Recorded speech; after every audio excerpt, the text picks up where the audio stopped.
अगर आप कोई प्रॉपर्टी खरीदने जा रहे हैं, कोई प्लॉट खरीद रहे हैं, कोई मकान खरीद रहे हैं, कोई फैक्ट्री खरीद रहे हैं या कोई गोडाउन खरीद रहे हैं, तो क्या आपको पता है कि आपकी एक छोटी सी गलती से वो प्लॉट आपके हाथ से जा सकता है, वो प्रॉपर्टी आपके हाथ से निकल सकती है। इसके बावजूद कि उस प्रॉपर्टी को खरीदने के बाद आपने भले ही उसकी रजिस्ट्री करवा ली है, जिसको कि बेनामा, केवाला या सेल डीड बोलते हैं, भले ही आपने करवा लिया है, लेकिन उसके बावजूद वो प्रॉपर्टी आपकी हो सकता है कि वो इनवैलिड हो जाए। और हो सकता है इसके लिए आपको कोर्ट कचहरी के चक्कर लगाने पड़े, काफी प्रयास करने पड़े, तब वो संपत्ति आप हासिल कर पाएं। बहुत ज्यादा मशक्कत करने के बाद हो सकता है आपको वो संपत्ति मिले, अगर वो गलती आपने कर दी। और इसके बाद भी हो सकता है कोर्ट के चक्कर लगाने के बाद भी वो जमीन आपको वापस न मिले, मिल भी जाए लेकिन हो सकता है कि न मिले। अब इसमें चक्कर क्या है वो आप जान लीजिए कि काफ़ी लोग जो ज़्यादातर अनजान होते हैं वो किसी भी ऐसी प्लॉटिंग में मकान प्लॉट खरीदते हैं जिसको किसी भी बिल्डर ने कहीं पर भी ज़मीन खरीद कर उसमें प्लॉटिंग काट दी हो। और ज़्यादातर लोग इसके लिए कोई छानबीन नहीं करते, न उनको इतना नॉलेज होता है। गरीब आदमी होते हैं, अपने कम पैसों की वजह से वो कम पैसों में कहीं पर भी कोई भी प्लॉट खरीदना चाहते हैं। तो ऐसे लोग अपनी जमा पूंजी को इकट्ठा करके उस ज़मीन में, उस प्लॉटिंग में अपना प्लॉट खरीद लेते हैं, उस प्लॉट की रजिस्ट्री करवा लेते हैं, उस रजिस्ट्री को, उस केवाला को, उस सेल डीड को अपना मालिकाना हक मानकर घर लेकर चले आते हैं और उसको अपनी अटैची में रखकर भूल जाते हैं। वो ये मान लेते हैं कि सब रजिस्ट्रार ऑफिस में वो गए थे और वहाँ पर उन्होंने अंगूठा लगाया था, अपना बायोमेट्रिक करवाया था और इस प्रकार उस संपत्ति बेचने वाले ने भी अपना बायोमेट्रिक करके, अपने हस्ताक्षर करके उसको सेल डीड बना के दी है, इसलिए अब वो उस प्रॉपर्टी के मालिक बन चुके हैं और यही वो बहुत बड़ी गलती करते हैं। तो अब यहाँ सवाल ये आता है कि उस रजिस्ट्री से आप उस संपत्ति के मालिक नहीं बनते हैं।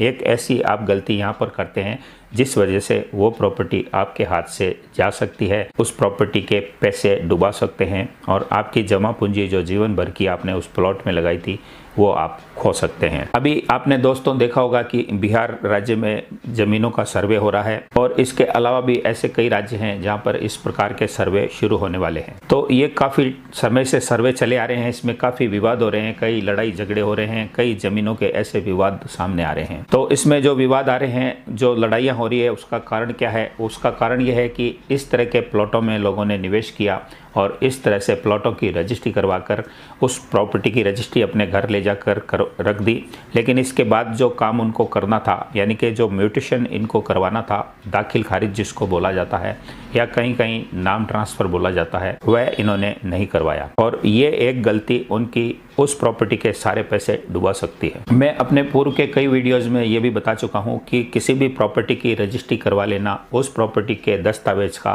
मालिकाना हक प्राप्त करने का आपका आखिरी दस्तावेज नहीं है। आपको इसके बाद भी एक डॉक्यूमेंट और तैयार करवाना होता है और वो डॉक्यूमेंट होता है किसी भी संपत्ति का म्यूटेशन, दाखिल खारिज या नाम ट्रांसफ़र करवाना। और यही गलती लोग अक्सर करते हैं और इस गलती का खामियाजा उनको बहुत बड़े नुकसान के रूप में उठाना पड़ता है। आज से 5 से 10 साल पहले म्यूटेशन ऑनलाइन नहीं होता था, अभी के वक्त में ऑनलाइन कर दिया गया है, लेकिन 5 से 10 साल पहले लोगों को इस बात की जानकारी नहीं थी, इसलिए वो रजिस्ट्री करवाने के बाद ही ये मान लेते थे कि वह उस संपत्ति के मालिक बन चुके हैं और ऐसी किसी भी रजिस्ट्री को ले जाकर घर में रख देते। उनको कोई ये नहीं बताता था कि उस रजिस्ट्री को करवाने के बाद ऑफलाइन रूप से आपको पटवारी से मिलना होता है, राजस्व अधिकारी से मिलना होता है और उससे मिलकर उस संपत्ति के म्यूटेशन के लिए, दाखिल खारिज के लिए अप्लाई करना होता है। ज़्यादातर लोग आलस में भी ऐसा करने से बच जाते थे। वो सोचते थे देखेंगे, करवा लेंगे, रजिस्ट्री तो हो ही चुकी है, मालिक तो हम बन ही चुके हैं,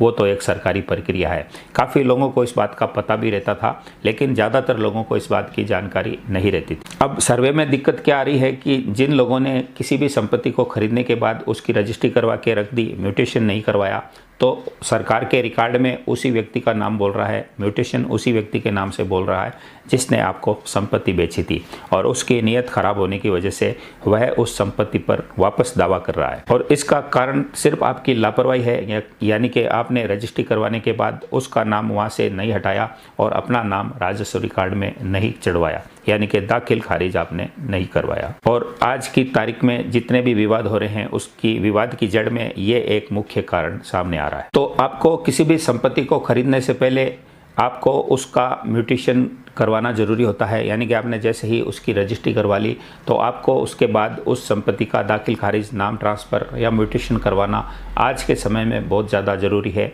अगर आप ऐसा नहीं करते हैं तो आपको बहुत सारी समस्याओं का सामना करना पड़ेगा। तो अभी इसकी प्रक्रिया क्या है? तो प्रक्रिया यह है कि किसी भी संपत्ति को आप खरीदते हैं, खरीदने के बाद उसका कब्जा प्राप्त करते हैं और उसकी रजिस्ट्री अपने नाम से करवा लेते हैं, तो उसकी रजिस्ट्री होने के तुरंत बाद 2 दिन से 3 दिन से 5 दिन से 1 महीने से जब भी आपको समय मिले तो आपको ऑनलाइन जाकर उस संपत्ति का म्यूटेशन अपने नाम से करवाना है। इसमें आपको उस संपत्ति की रजिस्ट्री की कॉपी और आपकी आईडी वगैरह लगेगी और सिंपल सा प्रोसेस है जो 10 से 15 दिन में पूरा हो जाएगा। अब चूंकि आप जब रजिस्ट्री करवाते हैं तो सरकार के रजिस्ट्रेशन विभाग में तो आपका नाम उसमें चढ़ चुका होता है, लेकिन राजस्व विभाग में नहीं चढ़ता है। उसमें उसी स्वामी का जिसने आपको उस प्रॉपर्टी को बेचा है नाम चढ़ा हुआ रह जाता है, तो आपको उसका नाम जो राजस्व रिकॉर्ड में है उसको हटवाना पड़ता है। इसी प्रक्रिया को म्यूटेशन या दाखिल खारिज बोलते हैं। तो ये प्रक्रिया जो म्यूटेशन की होती है उसमें उस व्यक्ति का नाम हटने के बाद आपका नाम चढ़ जाता है और राजस्व रिकॉर्ड में आपके नाम से एक मालगुजारी रसीद या एक रेवेन्यू रसीद कटती है। इसको आप हाउस टैक्स भी बोल सकते हैं, जमीन टैक्स भी बोल सकते हैं, कई नामों से अलग अलग जगह पर इसको पुकारा जाता है। और इसके बाद इस म्यूटेशन की प्रक्रिया में 10 से 15 दिन, महीना भर लग सकता है और इस टाइमिंग के दौरान ऑनलाइन आपका रिकॉर्ड में नाम चढ़ जाता है। तो ये क्लियर हो जाना चाहिए कि जब तक आपके नाम से राजस्व रिकॉर्ड में एंट्री नहीं हो जाती, म्यूटेशन में आपका नाम नहीं चढ़ जाता और हाउस टैक्स के रूप में रसीद के तौर पर आपको वो रसीद नहीं मिल जाती, तब तक आप उस जमीन के मालिक नहीं हैं। और अगर गलती से आपने 12 साल तक का समय गुजार दिया, यानी कि आपने रजिस्ट्री करवाने के बाद उसका म्यूटेशन 12 साल तक नहीं करवाया, तो हो सकता है कि वो ज़मीन आपके हाथ से चली जाए, आपका मालिकाना हक उससे छिन जाए। और नियम में भी ये कहा गया है कि 12 साल के बाद आप उस संपत्ति पर अपना दावा नहीं कर सकते। और ऐसे में अगर उसके पूर्व स्वामी ने, जिसका नाम राजस्व रिकॉर्ड में चढ़ा हुआ है, उस जमीन पर अपना दावा कर दिया तो आपको बहुत सारी मुश्किलें, बहुत सारी दिक्कतें आ सकती है। और अगर आपके साथ ऐसा हो गया, आपको 12 साल के बाद पता चला और आपके साथ ऐसा हुआ कि उस व्यक्ति ने, जिससे आपने उस संपत्ति को खरीदा था, उस जमीन पर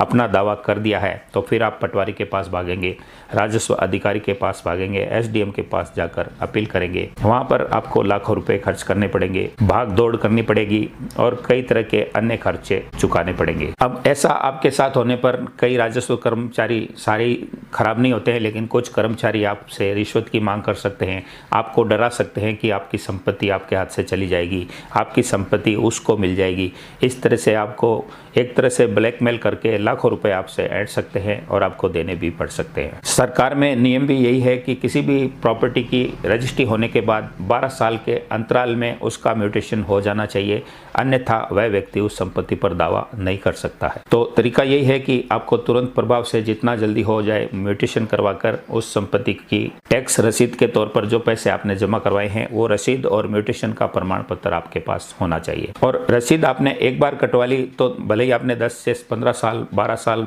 25 साल तक भी नहीं कटवाई तो भी इससे कोई फ़र्क नहीं पड़ता, लेकिन फर्स्ट बार एक रसीद आपको कटवाना ज़रूरी होता है और म्यूटेशन का लेटर लेना आपको ज़रूरी होता है। और सबसे बढ़िया तरीका दोस्तों ये है कि अगर आप कोई प्रॉपर्टी खरीद रहे हैं तो आप पहले ये देखें कि उस संपत्ति के मालिक का म्यूटेशन होया हुआ है या नहीं है। ऐसी किसी भी संपत्ति को खरीदने से बचें जिसका म्यूटेशन नहीं होया हुआ है। और अगर म्यूटेशन धारी व्यक्ति से आप उस संपत्ति को खरीद रहे हैं तो उस संपत्ति का रजिस्ट्री करवाने के तुरंत बाद आपको अपने नाम से म्यूटेशन तुरंत प्रभाव से करवा लेना। अब एक दूसरे विवाद की बात करते हैं। वो दूसरा विवाद यह है कि ज्यादातर लोग ऐसी प्रॉपर्टी में से कोई प्लॉट या जमीन का टुकड़ा खरीद लेते हैं जो कि उस व्यक्ति को, जिसने उस संपत्ति को बेचा है, उसके बाप दादा परदादाओं की पैतृक जमीन थी और उसका किसी भी तरह से कोई भी बंटवारा नहीं हुआ है और वो व्यक्ति बाप दादाओं की जमीन अपना हिस्सा मानकर किसी भी व्यक्ति को बेच देता है। अब कई लोग जब सर्वे हो रहा है तो उसमें ऐसी ज़मीन जिनका म्यूटेशन बाप दादाओं के ज़माने से है, यानी कि परदादाओं के नाम से म्यूटेशन बोल रहा है और ज़मीन की रजिस्ट्री किसी तीसरे व्यक्ति के नाम से है। इसलिए मैं आपको स्पष्ट रूप से बता रहा हूं कि किसी भी प्लॉट की रजिस्ट्री करवाते समय आप ये देख लें कि उस व्यक्ति के नाम से राजस्व रिकॉर्ड में एंट्री है या नहीं है, म्यूटेशन उसके नाम से होया हुआ है या नहीं है, या उसने राजस्व रिकॉर्ड में अपना नाम दर्ज करवाकर दाखिल खारिज अपने नाम से करवाया है या नहीं है। ऐसी किसी भी प्रॉपर्टी को नहीं खरीदें जो किसी के परदादा परदादा, दादा या बाप के नाम से आ रही हो और उस ज़मीन का अभी तक बंटवारा नहीं हुआ हो। और साथ में ये भी देख लें कि बाप दादाओं की ज़मीन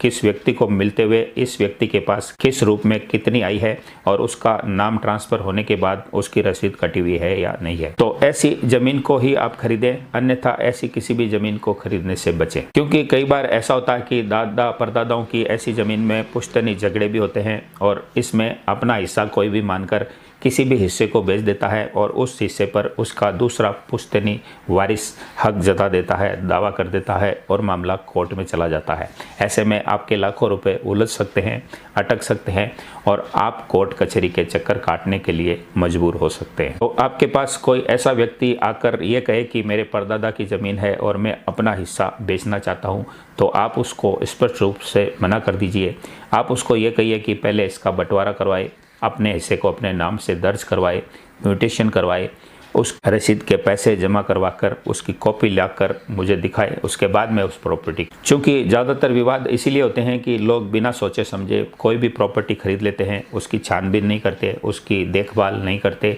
उसका ये पता नहीं लगाते कि उसका टाइटल क्लियर है या नहीं है, और इसका खामियाजा प्रॉपर्टी खरीदने वाले को भुगतना पड़ता है, साथ ही साथ उसको भी भुगतना पड़ता है जिसने उस प्रॉपर्टी को बेची है। प्रॉपर्टी बेचने वाले को इसका नुकसान कम होता है क्योंकि वह अपने पैसे लेकर जा चुका होता है, लेकिन जिसने प्रॉपर्टी को खरीदा है उसको कोर्ट कचहरी जाना होता है, मुकदमा करना होता है उस व्यक्ति पर जिसने उसको संपत्ति बेची है,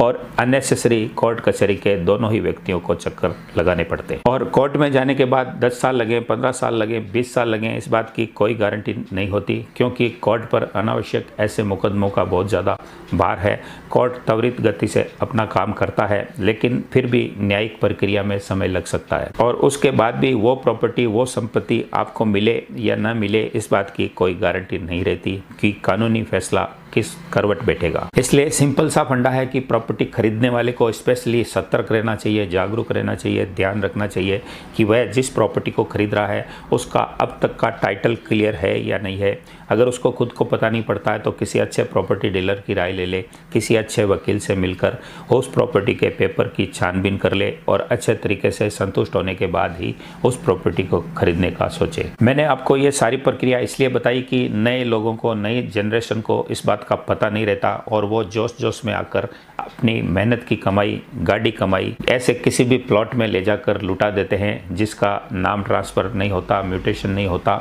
और वो प्रॉपर्टी उनको मिलेगी या नहीं मिलेगी इस बात की कोई गारंटी नहीं होती। मैंने इस तरह के कई वीडियो अपने चैनल पर पहले भी डाल रखे हैं और आपको फिर से अवेयर करने के लिए कि आपके साथ किसी भी तरह का कोई धोखा न हो, इस वीडियो को मैंने एक बार फिर लाने की सोची, ताकि आपको इस बात का पता रहे कि किसी भी संपत्ति को बिना टाइटल क्लियर होए नहीं खरीदना है। और अगर आपको किसी भी प्रॉपर्टी की रजिस्ट्री करवाने के बाद म्यूटेशन करवाना ज़रूरी होता है, इस बात का पता रहे। ये एक ज़रूरी दस्तावेज है जो आज के समय में हमको करवाना ज़रूरी होता है। ये सभी पर लागू होता है, चाहे वो कृषि भूमि हो या किसी भी निकाय, किसी भी अथॉरिटी के द्वारा किसी भी प्रॉपर्टी को दिया गया हो। ऐसी सभी प्रॉपर्टी पर, चाहे वो रहवासी प्रॉपर्टी हो, कमर्शियल प्रॉपर्टी हो, सभी पर लागू होता है। रजिस्ट्री करवाने के बाद संबंधित निकाय में म्यूटेशन, दाखिल खारिज, नाम ट्रांसफ़र, ये सारी प्रक्रिया अपने नाम से करवानी जरूरी होती है। इसके बाद ही आप उस संपत्ति के वास्तविक मालिक बनते हैं। उसके बाद ही वो संपत्ति आप कह सकते हैं कि आपकी है, नहीं तो वो संपत्ति आपकी नहीं है, आपके हाथ से वो कभी भी जा सकती है। तो इस वीडियो में इतना ही। दोस्तों, वीडियो पसंद आई तो इसको एक लाइक करना, हमारे चैनल से जुड़ने के लिए सब्सक्राइब करना, हमारे नियमित व्यूअर अगर आप हैं तो हमारे साथ बने रहिए, और नए व्यूअर से मेरा आग्रह है कि बेल आइकन बटन ज़रूर पुश करें ताकि इसी तरह की आने वाली नई वीडियोज़ आप आगे भी देख सकें। हम आपसे मिलते हैं नए टॉपिक, नए वीडियो और नए कंटेंट के साथ। तब तक के लिए नमस्कार। जय हिंद, जय भारत।